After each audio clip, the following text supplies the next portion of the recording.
5 महिने कंप्लीट आहेत आणि बुंदा जो भरतोय तो 30 इंच भरतोय आणि इकडून बघितलं तर 30 भरतोय 77 30 इंच एवढा बुंदा आहे।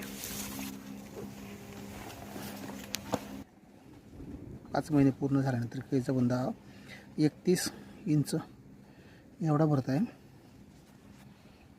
म्हणजे सरासरी आहे ॲक्च्युली 30 ते 31 32 33 इंचापर्यंत बुंदे ॲव्हरेजली झाडांचे आपल्याला या ठिकाणी मिळत आहेत केळी बागेमध्ये 5 महिने पूर्ण झालेल्या बागेमध्ये।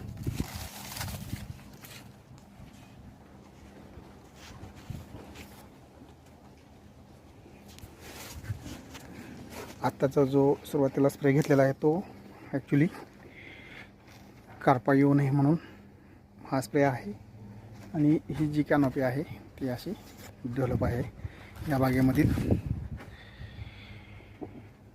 आणि ही ग्रोथ थंडी असताना सुद्धा ही ग्रोथ सुरूच आहे सगळ्यात महत्त्वाचं। अशा पद्धतीने ही पानांची साईज वगैरे आहे आणि पानं म्हणाल तर एका